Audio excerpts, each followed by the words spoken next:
리그 1위를 향한 뜨거운 대결이 안필드에서 펼쳐졌습니다. 클롭의 리버풀과 아르테타의 아스날, 양 팀은 각자의 색깔대로 경기를 풀어나갔습니다. 두 팀 다 승리할 수 있는 타이밍이 있었고 그 타이밍을 놓치게 만든 사건들이 각각 하나씩 있었습니다. 과연 그건 무엇이었을지 알아보도록 하겠습니다. 아르테타 감독이 세부적인 전술 지시를 하는 걸 좋아합니다. 그러한 특성은 세트피스에서 많이 확인할 수 있습니다. 프리킥이 시작되기 전에 아스날 선수들은 리버풀의 수비라인 뒤쪽에 위치해 있습니다. 그리고 순간적으로 이렇게 안으로 들어가면서 오프사이드를 피하며 프리킥을 받을 준비를 합니다. 이렇게 갑자기 들어가면 리버풀 선수들이 순간적으로 대인 수비를 잡는데 혼란이 생길 수 있습니다. 이때 크로스가 정확히 온다는 가정하에 한 명만 빠져나가도 아스날 입장에선 대성공입니다. 코나테와의 힘싸움에서 이겨내고 중요한 위치에서 헤더하며 깔끔하게 마무리하는 마갈량이스입니다. 물론 마갈량이스의 정확한 타점에서의 헤더도 좋았지만 기본적으로 아스날의 세트피스 전술이 너무 좋았습니다. 리버풀의 핵심 라인이 오른쪽이므로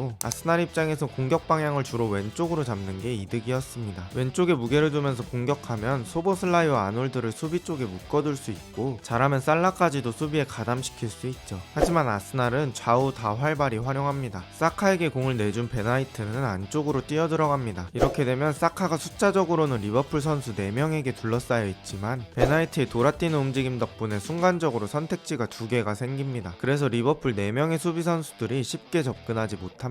사카는 2개의 선택지 중에 돌아뛰는 베나이트를 선택합니다. 베나이트는 이 공을 지체하지 않고 웨데고르에게 주고 웨데고르는 한번 접으면서 오른발 슈팅을 날려봅니다. 물론 슈팅이 골대와는 거리가 좀 있었지만 과정이 좋았습니다. 특히 공을 잡은 선수가 있으면 그 주변으로 띄워주는 지원 움직임이 무조건 있습니다. 그리고 이런 움직임은 측면에 밀집된 수비를 뚫을 때 아주 효과적이죠. 아스날은 평소에 하던 것처럼 한 명씩 대인 수비하며 전방 압박을 진행하기도 했습니다. 이때 리버풀에게는 커티스 존스가 있었습니다. 중원에서 혼자 자유로웠던 존스가 하베르츠와 웨데고르 사이 패스기를 눈치채고 그쪽으로 움직여줍니다. 이때 코나테가 존스의 움직임에 응해 패스를 넣어줍니다. 오늘 이 장면 말고도 존스가 리버풀이 답답하게 막혀있는 곳에 움직임을 가져가주면서 교통체증을 해소해주는 역할을 맡았습니다. 존스가 뒤에서부터 끌고 와서 슈팅을 시도해봅니다. 물론 아스날의 수비 블록에 막혔지만 좋은 움직임으로 리버풀의 전반 중반 답답했던 흐름을 약간이나마 깨보는 존스입니다. 전반 28분까지 아스날 슈팅 6개, 리버풀 슈팅 1개로 전체적인 공격 주도권은 아스날이 확실히 가져가고 있었습니다. 하지만 요새 미친 폼을 보여주는 아놀드가 경기에 큰 변수를 가져옵니다. 센터백 사이의 공간에 위치해서 반대쪽 살라를 보고 롱킥을 넣어줍니다. 살라가 여기서 1대1 아이솔레이션에서 진첸코를 녹여버립니다. 자신이 좋아하는 왼발 쪽으로 생각보다 쉽게 컨트롤해 놓을 수 있었습니다. 사실 저는 여기서 진첸코의 대인 수비가 너무 아쉬웠습니다. 보통 역발 윙어를 수비할 때 최대한 표시한 1번 공간으로 유도하며 약발을 사용하게 만들어야 합니다. 지금 살라랑 진첸코가 거의 일자로 서 있습니다. 이런 자세에선 살라를 안쪽 공간으로 몰지 못합니다. 살라를 안쪽으로 몰아넣으면서 약발 사용을